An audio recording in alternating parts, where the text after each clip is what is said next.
Introduction: The Birth of Rome. A long time ago, over 2,500 years ago, a small village was founded along the banks of the Tiber River in central Italy. This village was Rome. According to ancient legend, Rome was founded in 753 BC by two twin brothers, Romulus and Remus. Their story is one of myth and mystery. The twins were said to have been abandoned as infants and raised by a she-wolf who cared for them in a cave called the Lupercal. As they grew older, Romulus and Remus decided to build a city together, but a disagreement arose between them about where the city should be located. In a tragic fight, Romulus killed Remus and became the first ruler of the new city. From this dramatic beginning, Rome began its journey. Early Rome, from village to republic. Rome started as a small settlement made up mostly of farmers and shepherds. Its location was carefully chosen. Nestled near the Tiber River, the site was close enough to the sea for trade, but high enough on hills to defend against invaders. Early Romans built simple huts and began farming the fertile land. At first, Rome was ruled by kings. 7 kings, according to tradition, ruled the city between 753 and 509 BCE. But the Romans grew tired of monarchy. They wanted more say in their governance. So, in 509 BCE, the last king, Tarquin the Proud, was overthrown and the Roman Republic was born. The Republic was a new form of government. Power was shared among elected officials, and a senate made up mostly of noble families called patricians. The common people, or plebeians, had limited rights but fought hard to gain more. This struggle between patricians and plebeians shaped much of early Roman politics. The Roman army and expansion. One of the Republic's greatest strengths was its army. The Roman legions were well organized, disciplined, and flexible on the battlefield. Roman soldiers trained for long hours and were equipped with armor, shields, and short swords called gladii. These legions helped Rome grow beyond its small beginnings. As Rome expanded, it fought wars against neighboring tribes and city-states. One of the earliest enemies were the Etruscans, who once ruled parts of Italy. Rome defeated them and took control of key territories. Over the centuries, Rome slowly gained dominance over the entire Italian peninsula. The Punic Wars, Rome versus Carthage. By the 3rd century BCE, Rome's growing power brought it into conflict with Carthage, a wealthy city-state on the coast of North Africa. The two powers fought 3 wars known as the Punic Wars. The Second Punic War is especially famous. It featured Hannibal Barca, a brilliant Carthaginian general who marched his army, including war elephants, across the Alps into Italy. Hannibal won many battles on Roman soil, but could never capture Rome itself. Meanwhile, Rome rebuilt its forces and launched attacks on Carthage's territories. The final blow came when Roman general Scipio Africanus defeated Hannibal at the Battle of Zama in 22 BCE. Carthage was forced to surrender, losing much of its territory and power. Rome's victory in the Punic Wars made it the dominant power in the Western Mediterranean. It gained control of Spain, parts of North Africa, and islands such as Sicily and Sardinia. Challenges within: wealth, inequality, and politics. As Rome conquered more lands, wealth poured into the city.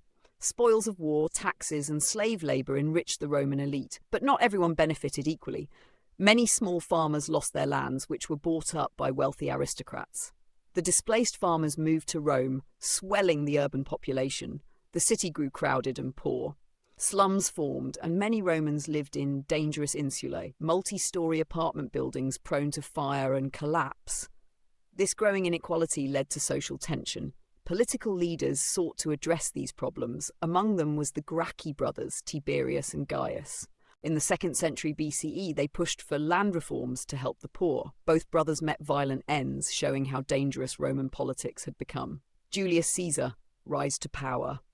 Into this turbulent world stepped Julius Caesar. A skilled general and politician, Caesar conquered Gaul, modern-day France, between 58 and 50 BCE.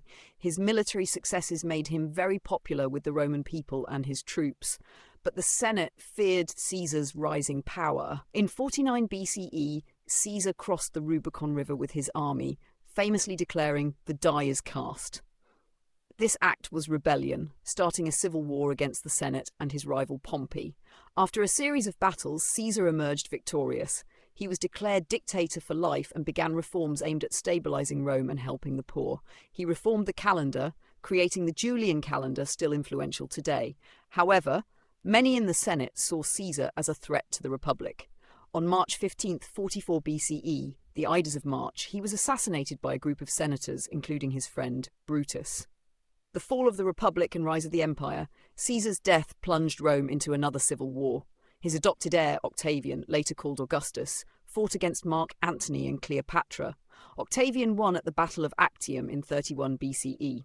In 27 BCE, Octavian was granted the title Augustus by the Senate, becoming Rome's first emperor. This marked the end of the Roman Republic and the beginning of the Roman Empire. Augustus brought stability and peace, known as the Pax Romana, the Roman peace. Under his rule, Rome flourished. Trade expanded, cities grew, and monumental architecture appeared. The Roman Empire at its peak. At its height, the Roman Empire spanned 3 continents: Europe, Africa, and Asia. It included Britain, France, Spain, Egypt, Greece, and parts of the Middle East. The empire was connected by an extensive network of roads, over 400,000 kilometers in total. Roman law and governance created a unified system. Citizens enjoyed protection under the law, and local cultures blended with Roman customs. Latin became the common language of administration and culture.